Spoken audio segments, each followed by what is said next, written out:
Good morning. आप सब कैसे हैं? मैं उम्मीद करती हूँ आप अच्छे होंगे, भले चंगे होंगे, अपना और अपनों का ध्यान अच्छे से रख रहे होंगे। दोस्तों, वीडियो शुरू करने से पहले सबसे पहले बात करूँगी मैं आज रिश्तों के बारे में। जब हम घर परिवार के अंदर रहते हैं तो हम कई रिश्तों के बंधन से जुड़े हुए होते हैं, चाहे वो फिर मम्मी बेटे का हो, मम्मी पापा का हो, भाई बहन का हो, या फिर वो पति पत्नी का हो। सामने वाले रिश्ते को हमें दिल से अपनाना चाहिए, मन से उसे मानना चाहिए।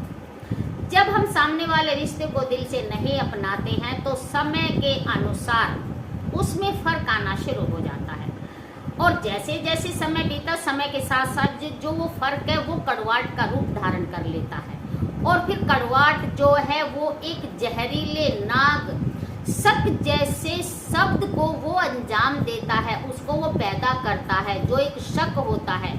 जब दिलों में शक जैसे शब्द घर कर लेता है, वो दिल में आकर बैठ जाता है, तो एक मतलब हंसता खेलता परिवार तबाह हो जाता। फिर वो कुछ नहीं देखता। जब वो दूसरे सामने वाले रिश्ते पर शक करना शुरू कर देता है, शक के नजरिए से देखता है, और आप ऐसी जो दुर्घटना है, जो जघन्य अपराध है देश में हो ही रहे, आप ये उसका सामना कर ही रहे कि रिश्तों का खून हो रहा है, इतने बड़े बड़े जघन्य अपराध हो रहे हैं, इतनी मतलब हैवानियत हो रही है। ये तो आप हर रोज नए नए निकल कर सामने आ रहे हैं। जैसे मुस्कान थी, प्रगति थी जिसने सांप को कटवा दिया था, और एक ये नई जो है सोनम रघुवंशी जो है, इसने तो सारी हदें पार ही कर दी। चलो दोस्तों, पहले हम वहाँ चलते हैं जहाँ से हमने शुरुआत करी थी। दोस्तों, पहले चलते हैं हम हरियाणा प्रदेश का एक जिला लगता है सिरसा। सिरसा जिले में एक परिवार रहता है, हंसता खेलता परिवार है। परिवार में 4 मेंबर हैं, 2 छोटे छोटे उनके मासूम बच्चे हैं। जो पति है उसका नाम रोहतास है। रोहतास मेहनत मजदूरी करके अपने घर परिवार का गुजारा करता है। रोहतास की 20 साल पहले अपनी मतलब माया देवी के साथ शादी हो जाती है। माया देवी घर परिवार का काम देखती है, बच्चों को संभालती है, स्कूल भेजती है, और फिर वो अपने घर में उसने किराने की दुकान खोल रही है, फिर वो उसे संभालती है। बड़ा बेटा भी उसका मतलब मदद करता है, किराने की दुकान पर हाथ बटाता है। दोस्तों, जैसे जैसे समय बीता और समय के साथ साथ पहले वो मतलब घर परिवार अच्छी हंसी खुशी रहा करता था, और जैसे जैसे समय के अनुसार रोहतास के दिल में एक जो शक नाम का कीड़ा है वो आकर बैठ जाता है, और वो निकलने का नाम नहीं लेता है। वो अपनी पत्नी को मतलब शक की निगाह से देखना शुरू कर देता है, छोटी छोटी बात को बड़ा बना देता है, और बात को बड़ा बनाकर उसके साथ मतलब हैवानियत करता है, और कई बार तो हाथापाई पर भी उतर जाता है।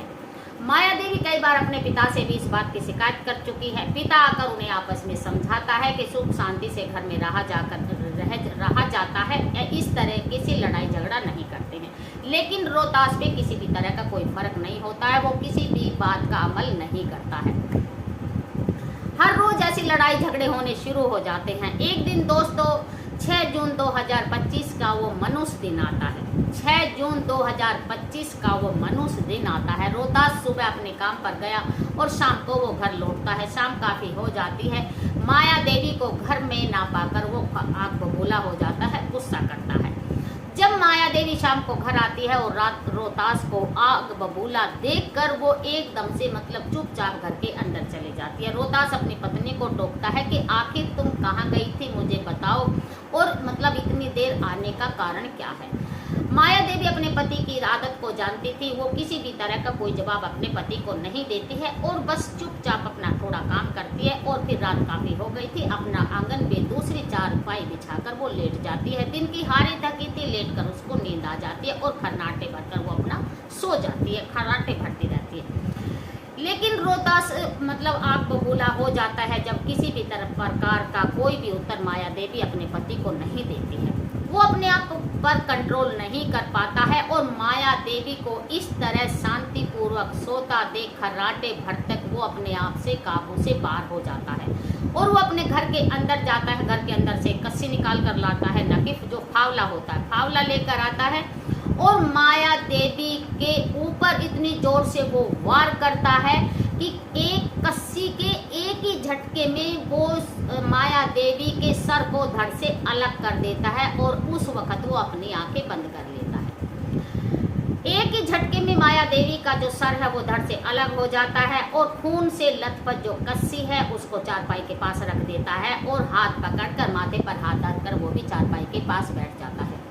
दोस्तों रात गुजर जाती है और 7 जून की सुबह का दिन निकलता है। जो रोहतास है वो पुलिस को फ़ोन करता है कि ऐसे ऐसे मैंने अपनी पत्नी माया देवी का कत्ल कर दिया है और धड़ से सर को अलग कर दिया है और फला जगह में बैठा हूँ। जैसे ही जो पुलिस है वो रोहतास के कॉल को अटेंड करती है, उसकी बात को सुनती है, एकदम से मतलब हैरान रह जाती है, पैरों तले से ज़मीन खिसक जाती है कि एक अपराधी अपराध करके इस तरह का फ़ोन करता है और मतलब अपने आप ही वहाँ अपने आप को सरेंडर करता है।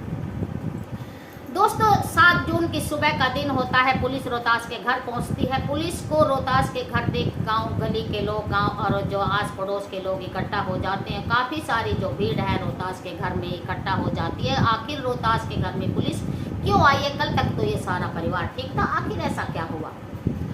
दोस्तों जो रोहतास के जो बच्चे थे, छोटा बच्चा अपनी मौसी के यहाँ गया था, छुट्टियाँ पड़ रही थी, और जो बड़ा बेटा था वो उस रात अपना किराने की दुकान में ही सो गया था।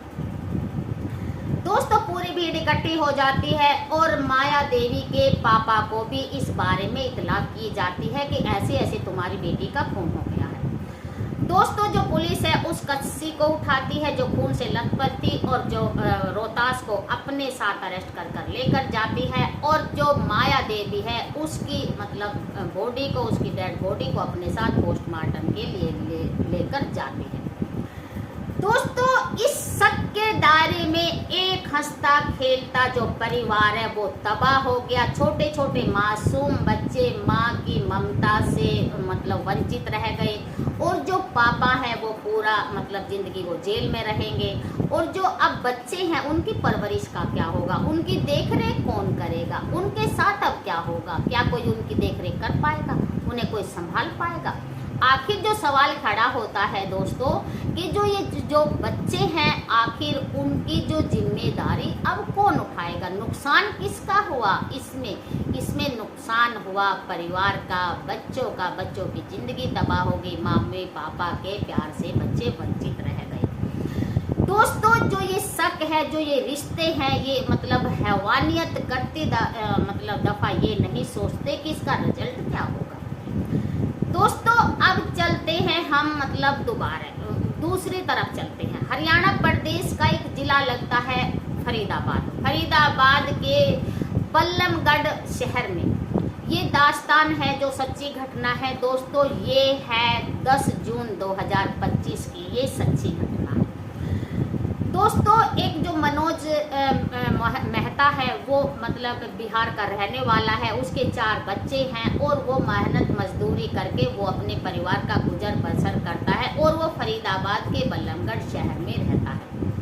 दोस्तों वो भी अपनी पत्नी पर शक करने लगता है, और जैसे शक करने लगता है तू तो मैं होती, आपस में लड़ाई झगड़े होते हैं, और वो 10 जून 2025 की सुबह अपने बच्चों को पार्क में घुमाने के बहाने वो घर से आ जाता है, और घर से वो आने के बाद सीधा बल्लमगढ़ रेलवे स्टेशन पर पहुंच जाता है। जैसे ट्रेन आती है और अपने साथ अपने 4 बच्चे जो कि मतलब एक 3 साल का, एक 5 साल का, एक 8 साल का और एक 10 साल का, चारों बच्चों के साथ अपनी जीवन लीला खत्म कर लेता है रेल के सामने आकर, रेलवे फाटक।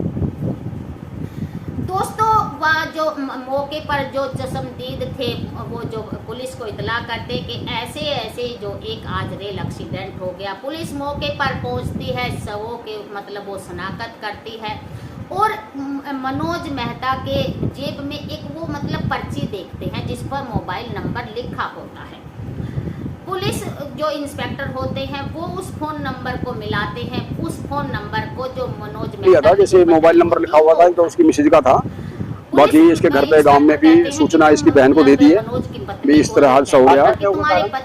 अभी देखो जांच का विषय बताए, मालूम पड़ेगा बाद में। अभी तो हम के लिए पार्क लेकर गए हैं कि तुम एक बार यहाँ 7-8 साल ऐसे छोटे बच्चे हैं, बच्चों को लेकर गया फाटक पर आकर देखो एक एक्सीडेंट हो गया है। मनोज है जो बच्चों का पापा है, ये मतलब 40-45 साल लगभग है। का कहना है। मोबाइल नंबर पर कैसे पता चला था जब आई? मनोज की पत्नी 2-4 मिनट में वहीं कहीं आसपास रहती होगी, अपना बेचारे अपना मेहनत मजदूरी करके गुजारा करते थे, वहाँ पास में बहुत ही जल्दी आ जाती है।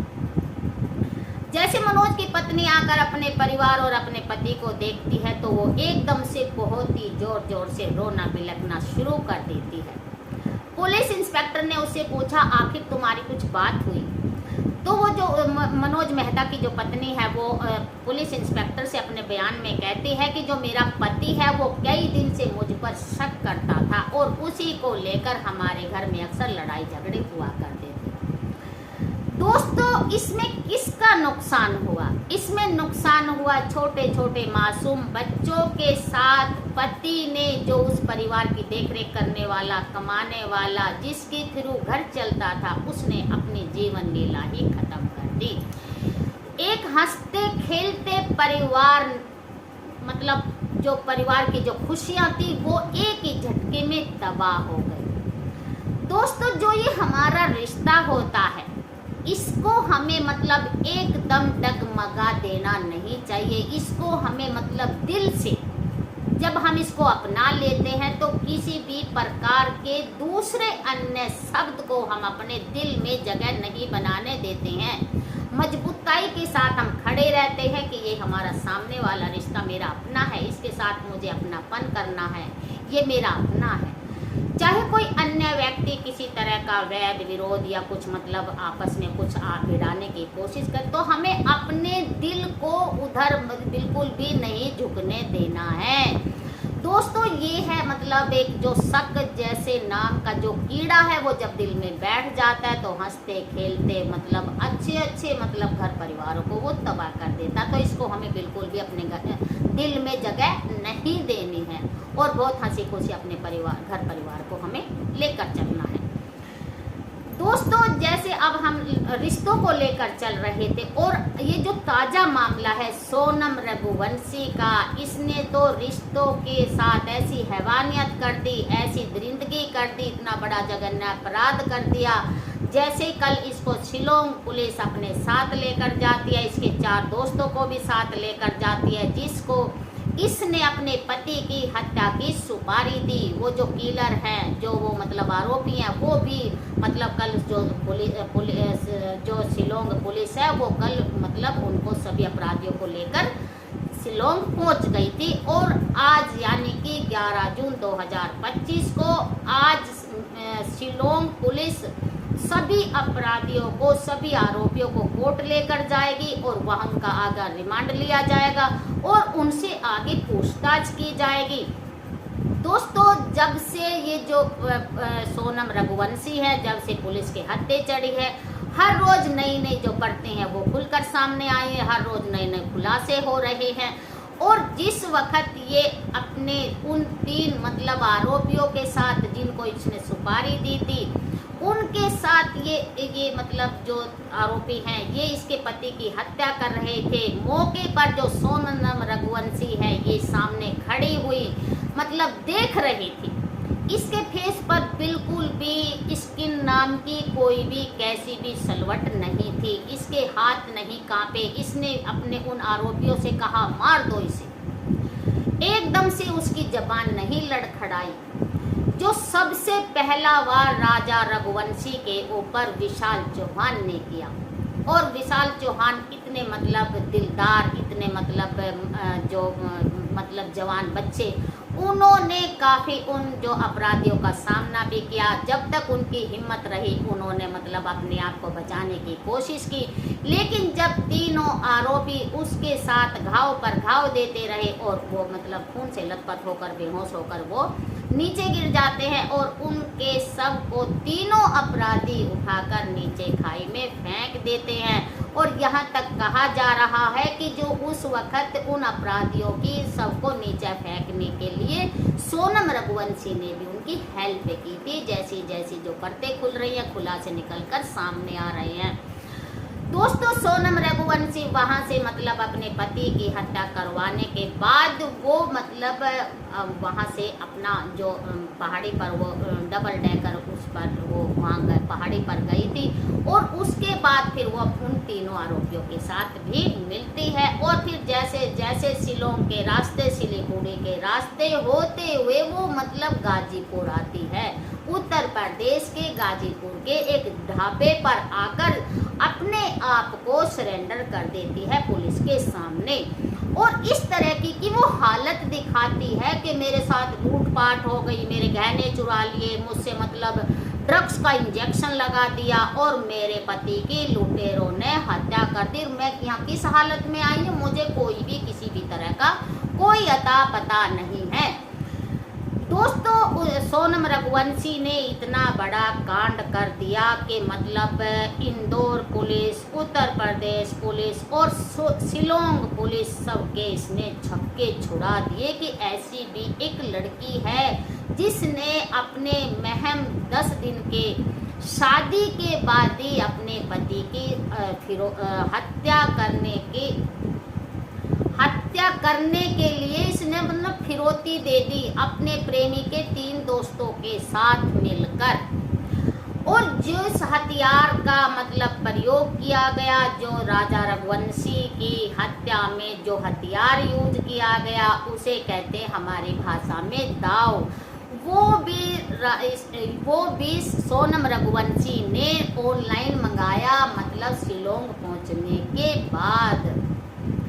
दोस्तों, ये इतना बड़ा हैवानियत, रिश्तों का खून करना, इतना बड़ा जघन्य अपराध करना, काश उसको इतनी बड़ी से बड़ी सजा मिलनी चाहिए जिसका कोई भी अंत ना हो, ताकि जो पूरा मतलब जो भारत है, पूरा देश देखे कि ऐसी भी एक कोई सजा होती है जिसने एक मासूम बेकसूर एक माँ से उसका लाल छीन लिया और एक करोड़पति बच्चे को एक मतलब 15,000 कमाने वाला बेकार सा जो एकदम बदसूरत है, उस प्रेमी के लिए उसने एक करोड़पति बच्चे की बेकसूर मासूम से बच्चे की उसने मतलब बेरहमी से उसका कत्ल करवा दिया।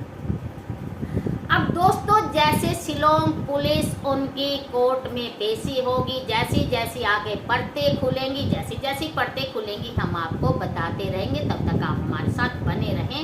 फिर मिलते हैं एक दूसरी वीडियो के साथ, दूसरे एपिसोड के साथ। तब तक आप हमारी दूसरी वीडियो का वेट करिए और मेरे साथ आप हर अपडेट के साथ बने रहें और हम मतलब हर छोटी से बड़ी अपडेट आपको बताते रहेंगे। दोस्तों, जब से सोनम रघुवंशी ने अपने पति की हत्या करने के लिए उनको मतलब जो भी अपराधी हैं उनको सुपारी दे दी, मतलब तब से पूरा जो देश है एकदम फुल गुस्से में है और मौके की तलाश में है। काश ये हमें कहीं मिल जाए तो हम इसकी अच्छे से धुनाई कर दे। और दोस्तों, आपने देखा भी होगा कि कल मतलब जब उन चारों अपराधियों को जब शिलोंग पुलिस हवाई मतलब जहाज से उनको लेकर जा रही थी एयरपोर्ट पर, तो एक मतलब जो कोई जो जहाज में जो मतलब सवार करने का तो कोई यात्री था, पता नहीं कोई था, उसने उसमें जड़ भी दिए थे। नंबर 1 पे एक अपराधी था, प्लानिंग करके मारा, क्यों नहीं बदनाम होगा? उसने 2-4 जड़ भी दिए। उसने ही अपने पति दोस्तों, इस वक्त राजा रघुवंशी की हत्या की उन तीनों मुजरिमों ने उस वक्त जो उन्होंने मतलब कपड़े पहन रखे थे, जो हथियार तो उस वक्त जो राजा के शव के पास मिला था वो तो पुलिस के पास ही था। बाकी विशाल के घर, जो क्राइम ब्रांच ने विशाल के घर आकर जिस वक्त विशाल ने उस राजा रघुवंशी की हत्या कर रही थी, वो कपड़े पहन रखे थे, विशाल के घर से आकर वो वहाँ से बरामद कर लिए हैं। जो मतलब शिलोंग पुलिस भी साथ में थी, इंदौर पुलिस भी थी और एक दूसरे के साथ मिलकर जो ये केस था और मतलब 2-3 दिन में इसको एक मतलब सोल्व कर दिया। और सबसे मास्टर माइंड बताई गई है कि जो दिमाग चला, ये सारी साजिश रची हुई सोनम रघुवंशी की थी।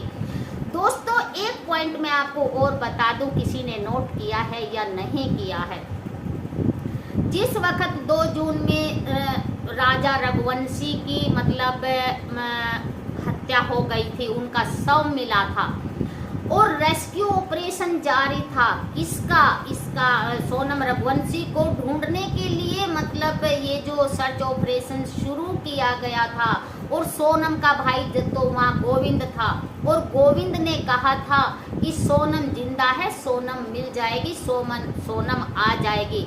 जबकि इसके जो सचिन रघुवंशी जो है, राजा रघुवंशी के जो बड़े भाई, उनका कहना था कि मतलब हमें अपनी बहू सुरक्षित चाहिए, सही सलामत चाहिए, हमें कहीं उनके साथ कोई गलत ना हुआ हो, कोई किडनैप करके उनको कोई बांग्लादेश ना ले गया हो।